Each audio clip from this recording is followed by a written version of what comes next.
ये कॉन्सेप्ट देख लेते हैं फटाफट से। कल ही आपको एक कॉन्सेप्ट मैंने करवाया था कि अपोज, मैरी, कल ही करवाया आपको ये। और तीसरी वर्ब है कंप्राइज। तीनों वर्ब्स अपने बाद कोई प्रीपोजिशन नहीं लेंगी, लेकिन अगर इन तीनों वर्ब्स को एडजेक्टिव फॉर्म में पास्ट पार्टिसिपल बना के, अगेन ध्यान रखना पास्ट पार्टिसिपल, अपोज्ड लिखा जाए, मैरिड लिखा जाए और कंप्राइज लिखा जाए, तो उस केस में इनके बाद में इनकी प्रीपोजिशन फिक्स है। अब उसी कॉन्सेप्ट को आगे बढ़ा रहा हूं मैं। अब ये वो वर्ब्स हैं सारी की सारी जो एक दूसरे की सिनोनिम होती हैं। क्या होती है? सिनोनिम होती है। लेकिन एक वर्ब तो प्रीपोजिशन लेती है और दूसरी वर्ब कोई प्रीपोजिशन नहीं लेती। जैसे लुक फॉर और सीक दोनों का मतलब एक ही है। लुक के बाद में फॉर सही है, लेकिन सीक के बाद में फॉर नहीं आएगा।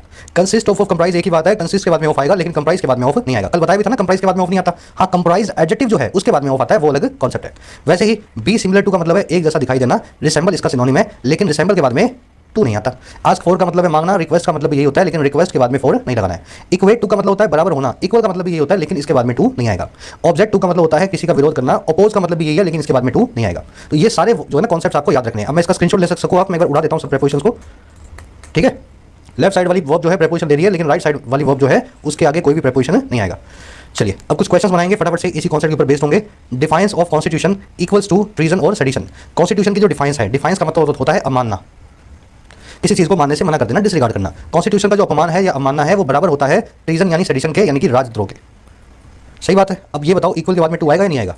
देखो, अगर टू लगाना है तो लिखो फिर इक्वेट टू, या इक्वल्स को निकाल लो और यहाँ लिख दो इक्वेट्स टू। अगर टू लगाने की जिद है ना तो इक्वेट्स टू लगेगा, अगर इक्वल लगा रहे हो फिर टू को निकाल दो। बात एक ही है, दोनों एक ही चीज की बात कर रहे हैं। इसके प्रीपोजिशन लगेगी, इसके प्रीपोजिशन नहीं आएगी। तो ये याद रखने पड़ेंगे आपको पेयर्स, बिना याद किए इनके काम नहीं होगा। वैसे everyone opposed to the idea of going out in the rain, सभी ने अपोज किया उस आइडिया को तो जो था बरसात में बाहर जाने का। अपोज के बाद में टू नहीं आता। कल वाले केस में भी बताया था आपको, अपोज नाम के एडजेक्टिव के बाद में टू आता है। ये तो वर्ब है, यहाँ पे मेन वर्ब है। या तो लिख दो ऑब्जेक्टिव टू और यहाँ निकाल दो यहाँ से टू, है ना। तो यहाँ से टू को निकाल देता हूँ। वैसे ही she resembles to her mother, वो अपनी माँ जैसी दिखाई देती है इन मेनी एस्पेक्ट्स, कई एस्पेक्ट्स के अंदर। तो शी इज सिमिलर टू लिख दो तब भी ठीक है, यहाँ लिख दो शी इज सिमिलर टू। तो इस केस में टू सही है, लेकिन रिसेंबल लिख रहे हो ना तो मीनिंग वही है, लेकिन फिर टू को निकालना पड़ेगा। तो इज सिमिलर लिख रहा हूँ, ये बिल्कुल सही है।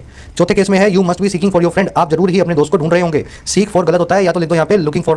क्या लिख दो यहाँ पे? Looking for. एक सेकंड, ठीक है, लुकिंग फॉर। तो लुकिंग फॉर से ये सेंटेंस बिल्कुल सही हो जाएगा। सीक रख रहे हो तो फॉर को निकालना पड़ेगा। आगे कह रहा है जी अ बिल